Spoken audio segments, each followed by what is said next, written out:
السلام علیکم ناظرین، آپ کی خدمت میں اس خطے میں ہونے والی ایک نہایت اہم ڈیولپمنٹ کے ساتھ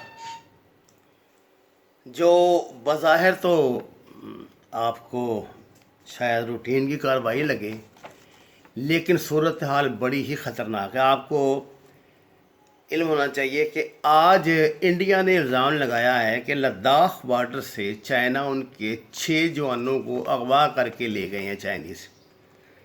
اب یہ جوان وہاں پہ پنجابی میں کی ایک کہاوت کے مطابق سیمیاں بٹ رہے تھے عید کے لیے، یا بیچارے کیا کر رہے تھے کہ جن کو بچوں کی طرح چائنیز اٹھا کے لے گئے۔ ناظرین، 10 مئی سے چائنا اور انڈیا کے درمیان LAC، اس کو یہ لائن آف ایکچوئل کنٹرول ہے، جو 1993 میں دونوں نے مل کے طے کی تھی۔ اس پر نکولا کے مقام سے جو جھڑپ شروع ہوئی تھی، جو ان کی آپس میں لڑائی شروع ہوئی تھی، اب صورتحال یہ ہے کہ چائنیز جو ہیں وہ ایسٹ لداخ میں 5 کلومیٹر اندر تک قابض ہو گئے ہیں۔ میں آپ کو پھر بتاؤں گا کہ وہ کیوں قابض ہو گئے ہیں۔ پہلے یہ سمجھ لیجئے کہ یہ 2 محاذ ہیں وہاں پہ، ایک ہے سکم، ایک ہے لداخ، یعنی ایسٹ لداخ۔ یہ کارروائی چائنیز نے شروع کی تھی 10 مئی کو نکولا سے، جہاں 2017 میں چائنیز نے پوزیشنیں لے لی تھی، کچھ جو یعنی خالی علاقہ تھا، لیکن یہاں پر چائنیز نے اپنی فوجی تنصیبات قائم کر دی تھیں، جس پر ٹوں ٹوں ہوتی رہتی تھی انڈیا کی طرف سے۔ لیکن معاملات یہ تھے کہ یہ بڑا ہی حساس ایک مقام ہے، اس کو کہتے ہیں ٹرائی جنکشن۔ یہ ٹرائی جنکشن جو ہے یہ سکم، تبت اور بھوٹان تینوں ممالک کی سرحد کے درمیان کا ایک پوائنٹ ہے، جس کو اس کو ڈوکلام کہا جاتا ہے، اور جو پرٹیکولر وہ پوائنٹ ہے جس پہ بہت جھگڑا ہوا ہے، گیموچن۔ چائنا یہ کہتا ہے کہ 9 کلومیٹر کا یہ جو نارتھ گیموچن کا علاقہ ہے یہ ہمارا ہے، اور انڈین کا اس پہ کوئی حق نہیں ہے، وہ اس کے مامے نہ بنے۔ اب انڈیا کی ٹریجڈی کیا ہے؟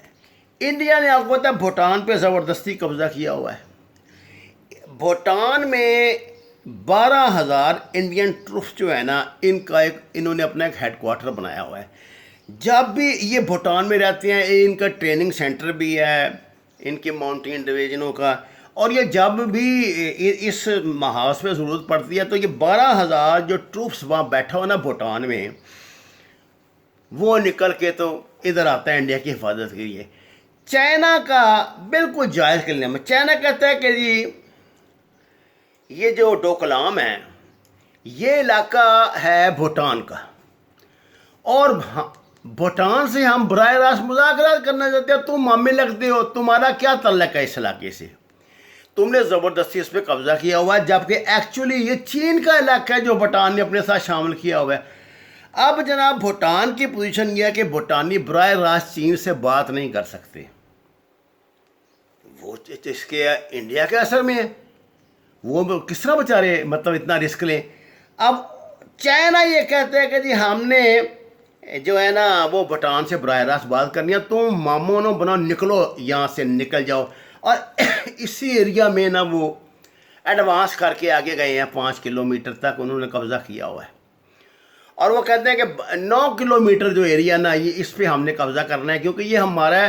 اب ہوتا کیا ہے، اگر چائنا اس پٹی پہ 9 کلومیٹر کی قابض ہو جاتا ہے تو چائنا کی سرحدیں تو دنیا کے 12 ممالک سے ملنے شروع ہو جائیں گی، جبکہ انڈیا کا ٹنٹا صاف ہو جائے گا، انڈیا صرف بھوٹان تک محدود ہو کے رہ جائے گا۔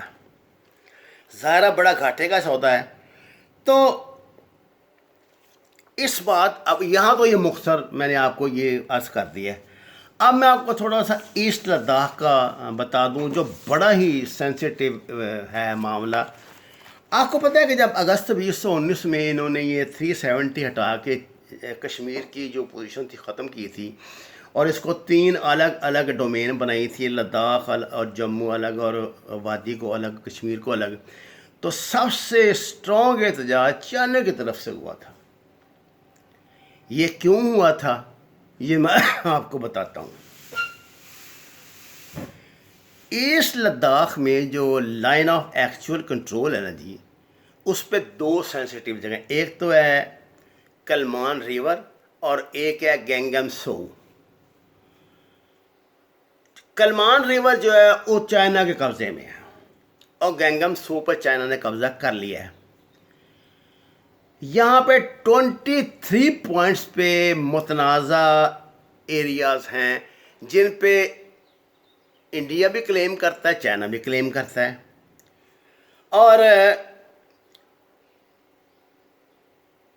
چائنا نے یہ کہا ہے کہ یہ جو انڈیا نے اس کی حیثیت تبدیل کی ہے نا کشمیر کی، اس کو 3 حصوں میں بانٹا ہے، اصل میں اس نے یہ چائنا کے اقتدار اعلیٰ پہ حملہ کیا۔ کیسے کیا یہ آپ کو بتا دوں۔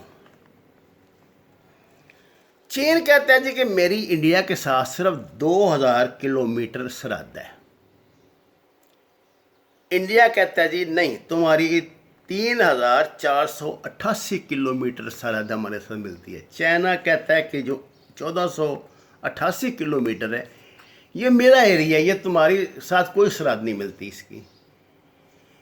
وہ جب ایریا اس کے انہوں نے اپنے قبضے میں لیا تو شنگ جون جو ہے وہ اس میں شامل ہو جاتا ہے، یہ آزاد علاقہ ہے ایک وہاں پہ، اور یہ اس میں شامل ہو جاتا ہے۔ جس ایریا پہ چائنا کلیم کر رہا ہے، اس ایریا میں چائنا نے پاکستان کے ساتھ مل کر شاہین سیریز کی ایئر فورس کی ایکسرسائز کی ہیں، جو انڈیا کے لیے ایک موت کا پیغام ہے۔ پاکستان ایئر فورس اور چائنیز ایئر فورس نے اس علاقے میں ایکسرسائز کی ہے۔ انڈیا کہتا ہے یہ متنازع علاقہ، چائنا کہتا ہے میرا علاقہ، تم ماما لگتے ہو، متنازع علاقہ کیسے، ہم جس ملک کی مرضی ملک کے ساتھ مل کے ایکسرسائز کروں۔ یہ وہ رپھڑ والا علاقہ ہے جس کو شروع سے یہ کہتے آ رہے ہیں انڈین کہ جی یہ پاکستان نے چین کو تحفے میں دیا ہوا ہے اور یہ کیا وہ کیا، ایسی بات تو کوئی ہے نہیں، وہ ہے ہی چائنا کا علاقہ۔ اب بات یہ ہے کہ ایک تو 1488 کلومیٹر لداخ اور کشمیر کے ساتھ جو علاقہ لگ رہا ہے نا جی، یہ چائنا نے اپنے قبضے میں کیا ہوا ہے پہلے۔ وہ کہتے ہیں تمہاری ہماری سرحد جو ہے نا، جو لائن آف ایکچوئل کنٹرول ہے، وہ ہے 2000 کلومیٹر۔ یہ ناظرین میں نے آپ کو مختصر سا خاکہ پیش کیا ہے، اس میں کوئی گنجائش نہیں ہے اتنی۔ اب جب چائنا کے ساتھ تھوڑا سا انہوں نے کو مطلب ہاتھ پاؤں ہلانے شروع کیے ہیں نا امریکہ کے انگلی دینے پر، امریکہ صدر جو ہے وہ لے رہا ہے چیزیں،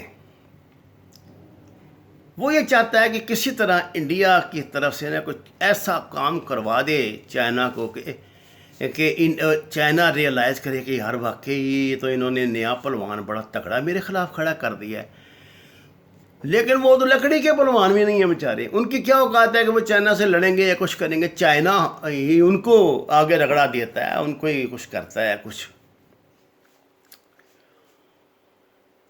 اور امریکہ جو ہے وہ مسلسل اس کو انگیخت کر رہا ہے انڈیا کو کہ تم ٹکرا جاؤ چائنا سے، جبکہ انڈیا اوائڈ کرتا ہے۔ سچی بات ہے، انڈیا کو پتہ ہے ایسے پٹیں گے پھر وہ آ جائیں گے اندر، وہ سری نگر تک بھی آ سکتا ہے چائنا۔ اگر مطلب یہ انڈیا نے ایسے پنگے بازی کی تو لداخ میں تو پورے پہ فوراً وہ قبضہ کر لے گا، اور جو ٹرائی جنکشن میں نے آپ کو بتایا یہاں قبضہ کر کے وہ اس کا راستہ کاٹ دے گا۔ اب انڈیا کیا کر رہا ہے کہ یہ جو وہ میں نے آپ کو ٹرائی جنکشن والا بتایا تھا جو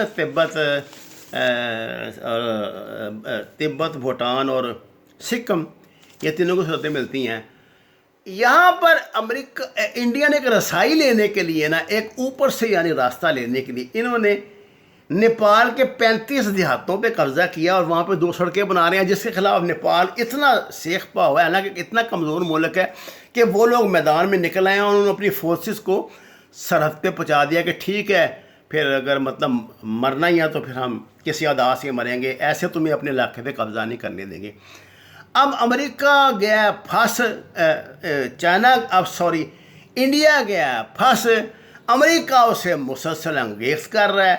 اگر یہاں پہ انڈین بزدلی کا مظاہرہ کریں گے، اور جو کر رہے ہیں، اور جو اس کے بغیر ان کا چارویں جان نہیں بچے گی، تو وہ جو چائنا، جو امریکن نے اس کو لالچ دیا تھا کہ تم ایک دفعہ چائنا کے ساتھ ٹکراؤ، کوئی لڑائی چھوٹی موٹی کرو، تو میں تمہیں، تو وہ جو چائنا میں بیٹھی ہوئی ہے امریکن انڈسٹریز جو بیٹھے ہیں، ان کو میں تمہارے پاس لے آؤں گا۔ اب دوسری طرف رفڑ کیا بنا، وہ جو کمپنیاں چائنا میں بیٹھی ہوئی ہیں امریکن، انہوں نے کہا جی ہم نے انڈیا آنا ہی نہیں، جو مرضی تم کر لو۔ وہ آزاد ہیں اپنے بزنس کے معاملے میں، امریکن ہیں ضرور، لیکن امریکہ کی پابند تو نہیں ہے۔ اب اس پہ ضد سوار ہے ٹرمپ پہ بھی، چائنا کو نیچا دکھائے کسی طرح، جو اس کے لیے ایک دیوانے کا خواب بھی ہو سکتا ہے۔ چائنا اس ساری صورتحال میں جو کردار ادا کر رہا ہے، وہ ایک بہت سوچا سمجھا اور شاندار کردار ہے، اور اس میں پاکستان کا بنیادی رول ہے۔ یہ جو ایکسرسائز، شاہین ایکسرسائز سیریز ہے، اصل میں انڈیا کے لیے یہ بہت بڑا چیلنج۔ اس کو پتہ اگر ادھر سے پاکستانی ایئر فورس ہم پر آئی، تو وہ جو ان کا وہ منصوبہ ہے، وہ ترشول جس کو یہ کہتے ہیں، وہ سکردو اور گلگت والا، تو پاکستان ایئر فورس ان کو روند کے رکھ دے گی۔ پیچھے سے ان کے جتنی سپلائی لائنز ہیں نا، جو ادھر پہاڑی علاقوں، اسی علاقے سے گزر رہی ہیں نا ساری جو ٹرینیں، شاہراہ ریشم والی، یہاں سے وہ اس کے پرخچے اڑا دیں گے، کیونکہ چائنا کا پش بیگ ہوگا اور انڈیا کا جلوس انشاءاللہ نکل جائے گا۔ اب دیکھیے، Indian chief of army staff تو گیا ہوا ہے بارڈر پہ، کیا وہ گل کھلاتا ہے؟ لیکن میرا خیال ہے وہ چھتر ہی کھائیں گے، ذلیل ہی ہوں گے۔ نہ ان کو یہ چائنیز نہ امریکن انویسٹمنٹ ملے گی کمپنیوں کی، اور نہ ہی ادھر انہوں نے کامیاب ہونا ہے۔ ذلت ان کا مقدر ہے۔ یہ یہی کر سکتے ہیں کہ چھوٹی جاتیوں پہ ظلم و ستم کریں، ان کو، ان کے گھروں کو جلائیں، ان کو زندہ جلائیں، ان کی نسل کشی کریں۔ یہ بزدل ہیں، یہ لڑ نہیں سکتے، یہ صرف دہشت گردی کر سکتے ہیں۔ وَمَا عَلَيْنَا إِلَّا الْبَلَاغُ الْمُبِينُ۔ ناظرین کرام، اگر آپ نے ابھی تک ہماری چینل کو سبسکرائب نہیں کیا تو درخواست ہے اسے سبسکرائب کریں، تاکہ تازہ ترین اور اہم ترین معلومات آپ کی خدمت میں پیش کرتے رہا کریں۔ قرآن پاک کو ترجمے کے ساتھ پڑھیں، نماز کو ترجمے کے ساتھ جاننے کی کوشش کریں۔ آپ کا بہت شکریہ۔